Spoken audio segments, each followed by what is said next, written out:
This weekend's showdown with the New York Giants is undoubtedly remarkably important for the New Orleans Saints, but maybe even more important for quarterback Derek Carr. We got all that and a little bit of lagniappe for you on today's episode of Locked On Saints. You are Locked On Saints, your daily New Orleans Saints podcast. Part of the Locked On Podcast Network, your team every day.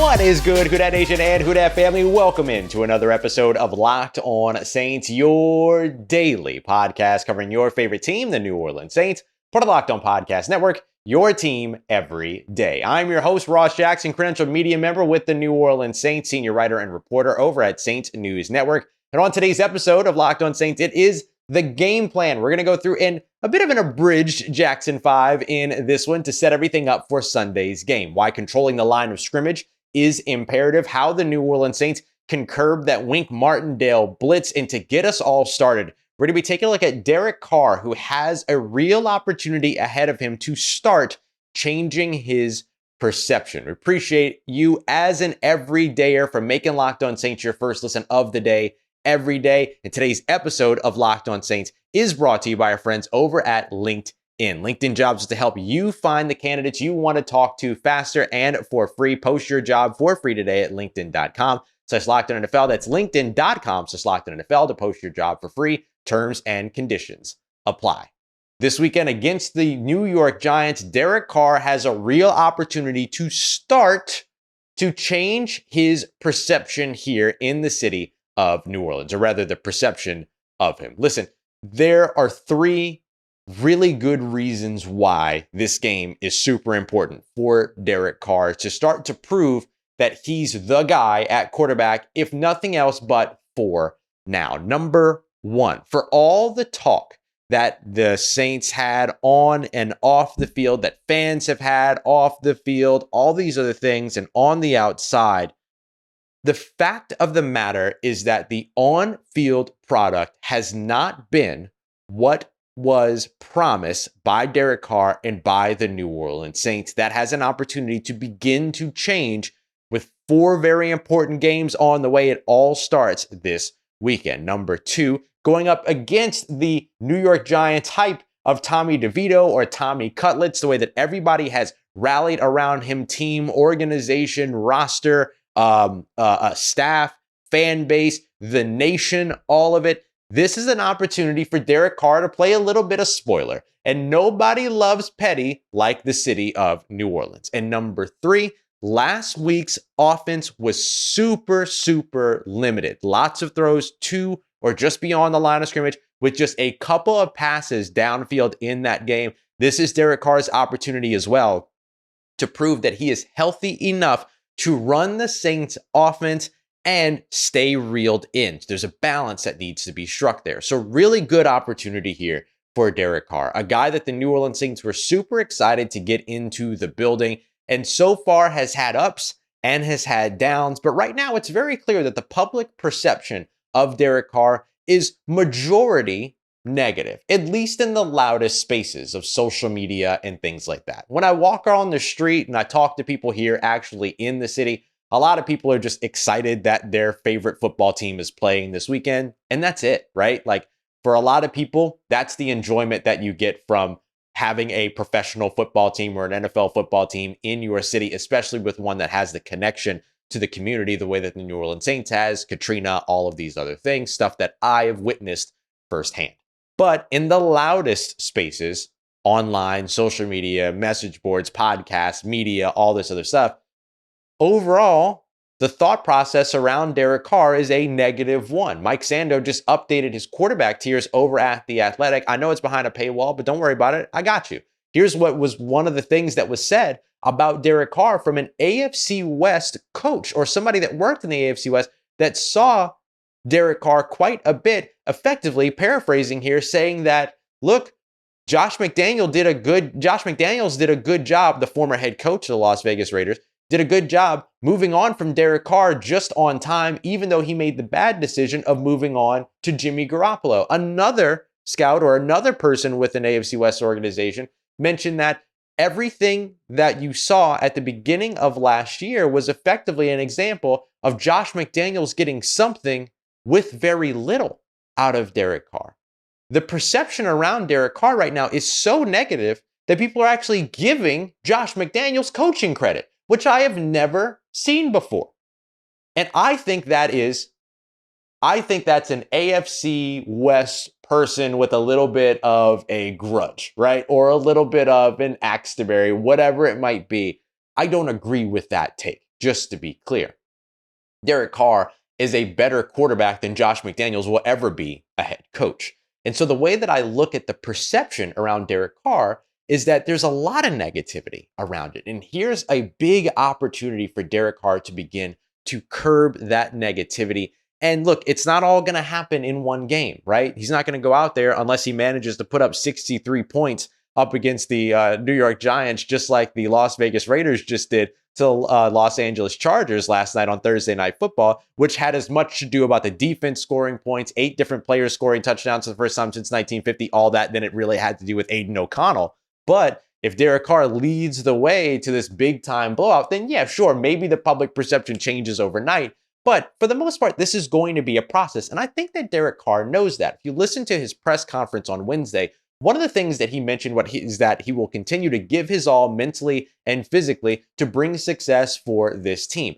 This is a process for Derek Carr, and it's a very important process because there's a lot going on within that New Orleans Saints organization if this team ends up with a losing record. There was another report that came out not too long ago from Jeremy Fowler over at ESPN talking a little bit about coaching searches and coaching and all these other things, basically saying that, look, the Saints, and this is what we've been saying here, if you're an everydayer on the show, you've heard this over and over again, the Saints don't want to move on from Dennis Allen by the end of the season.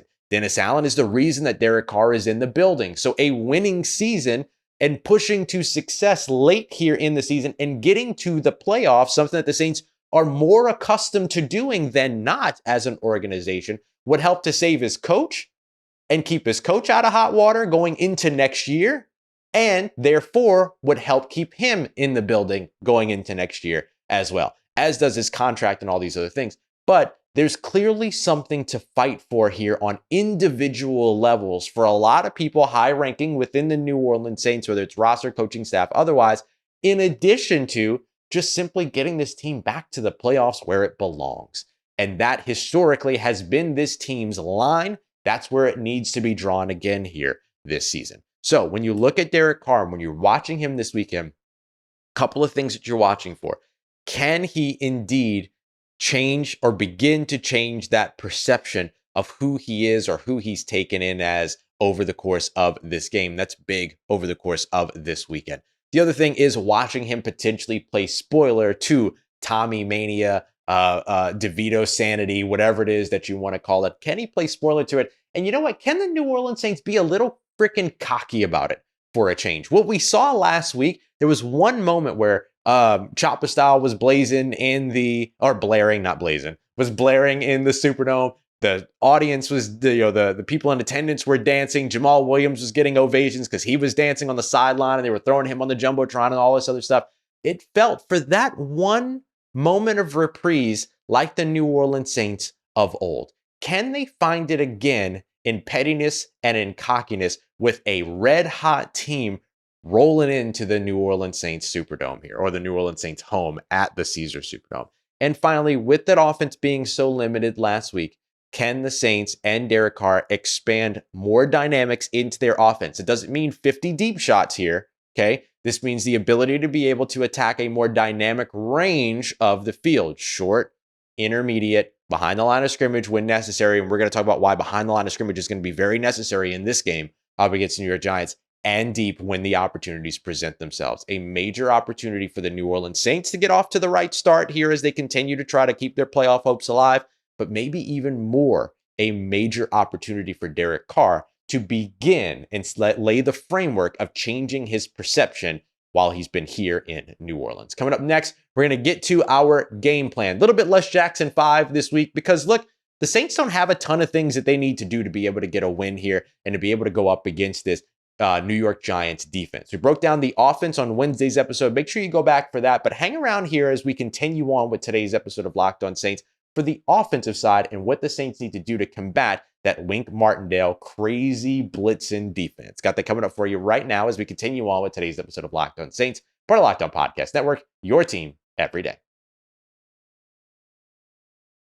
Today's episode of Locked On Saints is brought to you by our friends at LinkedIn. If you've got a small business, if you've got a large business, if you're looking to hire, you want to make sure that as you're looking to hire, that you have as many top tier candidates as possible to interview. That's why you need to check out LinkedIn Jobs. LinkedIn Jobs has all the tools to help you find the professionals that are a good fit for your team faster and for free. LinkedIn isn't just another job board. LinkedIn has a vast network of more than, listen to this, 1 billion professionals, BILLION professionals, which makes it the easiest and best place to hire. And hiring, it becomes really easy when you got those kinds of numbers, right? You got that many quality candidates. In fact, 86% of small businesses have said to get qualified candidates within 24 hours. They even just launched a new feature that helps you write job descriptions, making the process easier and faster. So post your job for free today at linkedin.com/LockedOnNFL. That's linkedin.com/LockedOnNFL to post your job for free. Terms and conditions apply. All right, family, continuing on with today's episode of Locked On Saints. Once again, thank you as an everydayer for making Locked On Saints your first listen of the day every day. Don't forget to go and check out the Locked On Sports Today 24/7 stream, the first ever national sports 24/7 stream on YouTube. Make sure you go and check that out today. Find it at Locked On Sports Today. All right, so as we take a look at where the New Orleans Saints need to get things done over on the offensive side today, going up against the New York Giants defense, I want to remind you that on Thursday's episode, we had our crossover Thursday with Patricia Traina, breaking down everything around this matchup between the New York Giants and the New Orleans Saints, as well as on Wednesday, we took a look at the New York Giants offense and how the Saints defense needs to get those done. So in our usual tradition of the Jackson 5, I want to start off with the 3 things on defense, just as a quick reminder for you in terms of what those 3 things are the Saints need to be able to do. Number 1, the corners have to be the ones that are the difference makers for the New Orleans Saints. The New York Giants love to target the perimeter. That's going to put a lot of pressure on the corners. Thankfully, Saints corners have performed well so far this season.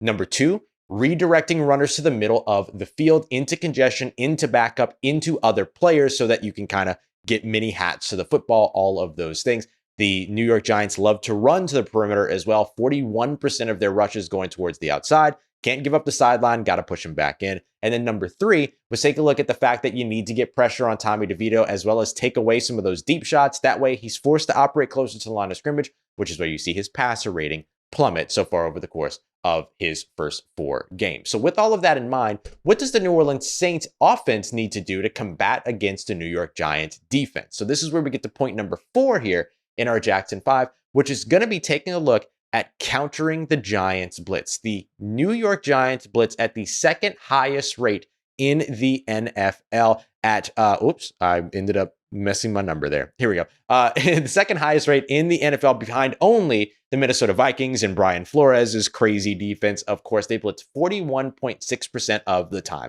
which means just about half the time, right? Very close to half the time, especially by the NFL standards. In case you're wondering where the New Orleans Saints are on that list, by the way, much lower, just beyond the lower half, just into the lower half at just 24%. But that number has ticked up, especially last week with the Zach Bond pass rush involvement. So expect that to continue to move up this week as well. So the Giants, you can expect to blitz Derek Carr almost 50% of the time, almost on half the snaps that you see. Probably the difference between 41.6% and 50% is made up by goal line snaps or red zone snaps and stuff like that, where they might not be as heavy a blitz team in those situations. At least that's what the tape shows. So what are some of the ways that you can combat the blitz? Well, here's a couple of my favorite things, and it all comes down to a common principle that we always see in the New Orleans Saints offense: the trips formation and other 3-by-1 formations. So that's what I expect you're going to see a lot of for the New Orleans Saints. Now, if I'm the New Orleans Saints, here's the way that I set that up. Over on the field side, which is the side, so if the ball is on the right hash mark, right, you have the boundary side, which is the shorter side to the sideline to your right, and then you have the field side, which is the longer side to the sideline to your left. So for me, the field side where you have the most space, you've got 3 players lined up over on that side, typically. And the way that I would do this, all 3 wide receivers. And then over on the back side of the play, Juwan Johnson or a tight end, right? And so there are a couple of different variations, couple of different concepts that you can run from that formation. What I like are sticks, as well as stick and go opportunities, bubble screens, as well as quick screen. So these are the 4 things that you're really looking at. So the stick concept comes from your number 1 receiver is the one furthest to the outside, typically running a go route. Your number 2 receiver, the next one in, is running a hitch, which is usually like push up 6 yards, turn around back towards the quarterback. And then, or, you might call that a comeback. You might call that a curl, whatever you like. And then the wide receiver number 3, who is towards the inside. Remember, these number 1, number 2, number 3 designations aren't about importance of the play. It's just the order in which they're lined up from outside to inside. That's all that means. So then your number 3 ends up running a bit of a bubble screen. So it goes out into the flat, basically. And so what this does is that it creates a conflict defender on the inside, oftentimes a linebacker. That linebacker either needs to play down to the bubble, in which case you go over the top of his head to the hitch, or he plays with depth to the hitch, in which case you're able to get a little bit of leverage on the bubble towards the outside, get that to a Rashid Shaheed, for instance, with good speed, get him towards the outside. You can also do a pre-snap read, let's say Rashid Shaheed or Chris Olave, if he's healthy and good to go. We'll see how everything goes with his ankle injury at practice later today. Hasn't been at practice the last 2 days. If you get one of those 2 guys over on the outside, then you get an opportunity for a pre-snap read. Let's say that the corner is playing all the way down, the New York Giants, who blitz a lot, but who also end up playing a lot of cover 1 man. So that's that one single high safety over the top and in the middle of the field. If you get a good matchup on the outside where a corner is playing down pre-snap, so 5 yards or closer to the receiver at pre-snap, that's an if I'm even, I'm leaving type situation for the wide receiver. And then you might be able to take your well-calculated, very important, well-calculated and well-timed deep shot over on that side. If the defense overloads everything over to the field side where you have those trips, you have an opportunity to hit the step slant over on the backside of that play to a guy like Juwan Johnson. You want a big body over there. Juwan Johnson, maybe that's an A.T. Perry role if you don't want to go tight end. That's a Foster Moreau opportunity. That's a Jimmy Graham opportunity over there, especially in the red zone. So I would expect to see a good bit of this formation because it's very common in attacking the things that the New York Giants do a lot. Blitz, play cover 1, and play cover 3 with the 3 deep safeties. The variation on that stick concept is a stick and go concept. All that you're looking at there is that number 2 receiver that's running that hitch that we were talking about.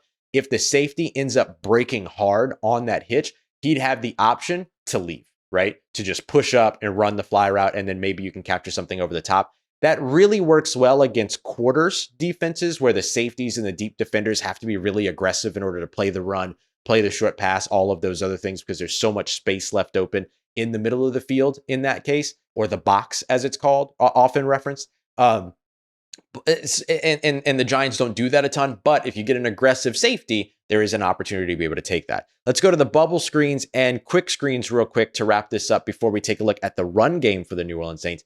The bubble screen is one that you can take. That's the number 3 receiver bouncing towards the outside, hit that receiver in stride, give them an opportunity to turn upfield. They'll have 2 receivers who are going to have 2 defenders on the outside, and then it becomes the responsibility of the screen player to beat the other player, right? He's got to win 1, but then he's got the blockers on the other side and he's got numbers on the other side. The opposite of that, instead of playing from the inside out, the number 3 receiver bouncing outside, you can go to a quick screen, which would be the number 1 receiver outside to inside, doing the same thing. Same idea. You get 2 blockers in front of you. If you can get your pulls in time, your running back, your guard on the outside, whoever's going out there to help.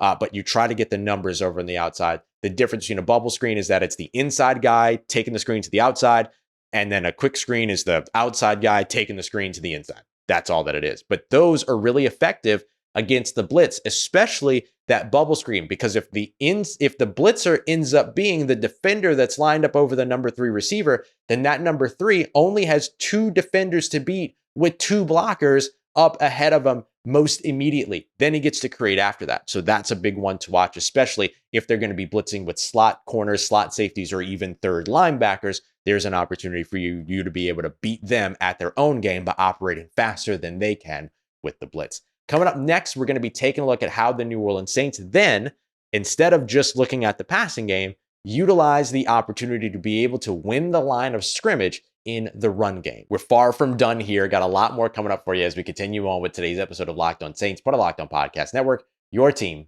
every day. Today's episode is sponsored by BetterHelp. If you've been thinking about trying therapy, BetterHelp Therapy Online is absolutely the place for you. I cannot recommend this enough, especially right now during the holiday seasons when there are certain things that maybe pop up all the time around, memories and family and all these other things. It can get a little bit complicated. So it'd be nice to do yourself a little bit of a favor and take care of yourself, right? And BetterHelp can absolutely help you do that from the comfort of your own home, offering the opportunity for you to take a questionnaire, be paired up with a licensed therapist that is a right match for you, free to change should you ever need to at no additional cost, and get an opportunity to be able to do everything from the comfort of your own home, whether it's a video chat, whether it's over the phone, whether it's text, whatever it is that you need. BetterHelp shifts and molds to fit your lifestyle. In a season of giving, give yourself what you need with BetterHelp. Visit BetterHelp.com/lockedon to get 10% off of your first month. That's BetterHelp, HELP.com/lockedon. Let's get it. Who Dat Nation, wrapping up today's episode of Locked On Saints with a look at how the New Orleans Saints run game can counteract that very aggressive defensive style Wink Martindale, defensive coordinator for the New York Giants, has implored and kind of installed in that Giants locker room. I appreciate you very much. Make it Locked On Saints your first listen of the day every day. Don't forget, after the game on Sunday, probably around 5:30 p.m. Central Time, we'll be live on the Locked On Saints YouTube channel with the audio posted very soon after to give you all of the reaction to the game, win or lose. Make sure you come through for that by subscribing to Locked On Saints. Hit the notification bell as well so you're notified when we go live if you want to be a part of the live show. Otherwise, you'll get it right afterwards as well, no matter how you take in the show. Appreciate you for being an everydayer here and checking us out. All right, so the thing that I'm looking at, like when it comes to run game, if I'm being 100% honest with you, vibes, right? Like we just did the whole schematic breakdown of how like this concept and this formation and that formation work against this coverage and all this other stuff. The run game's just straight up got to be about vibes. And when I talk about it being about vibes, I'm going back to last week.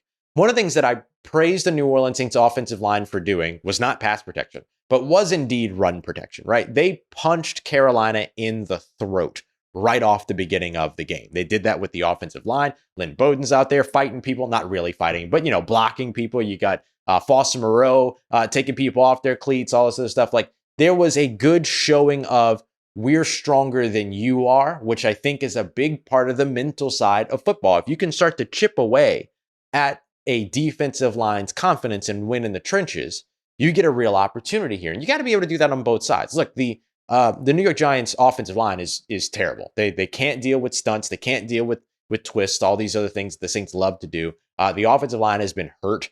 So there's a lot of opportunity there for the New Orleans Saints to be able to generate the pressure and control the line of scrimmage on the defensive side. But they'll need to do it on the offensive side, and they'll need to do it on the offensive side from snap one. The first and 10 of this game needs to be a run play. And I'm talking about a man power run play, 5+ yards, something that establishes the tone and says, I'm going to be bigger and better and stronger and faster than you throughout the rest of this game. Buckle up because it's going to be a tough 60 minutes.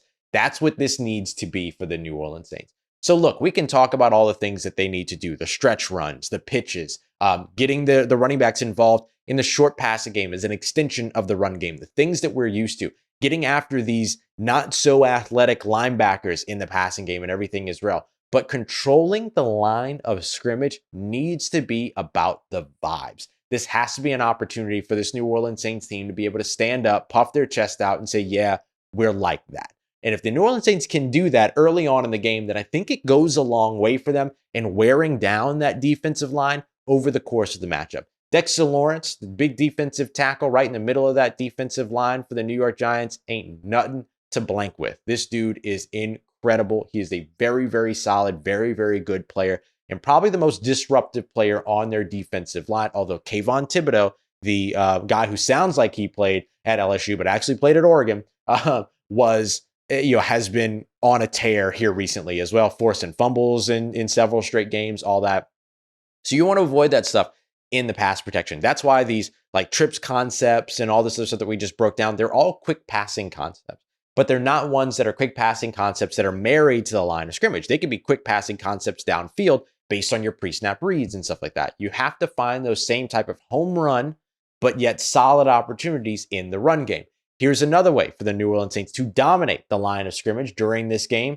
Run the ball with Taysom Hill. Taysom's been back at practice on Wednesday and Thursday. We'll see if he's back today as well. But so far, all signs are pointing, at least early, to the return of Rashid Shaheed and the return of Taysom Hill, which is great because it lines up with the potential absence of Chris Olave. We'll see what happens there. I'm going to be honest with you. Chris Olave dealing with that ankle injury, was out Wednesday, out Thursday. If he's even limited on Friday, he's playing. And honestly, even if he doesn't practice on Friday, I would still say that he probably hits the injury report as questionable and goes down as a game time decision because Chris knows this offense. Chris Olave knows how to impact this team.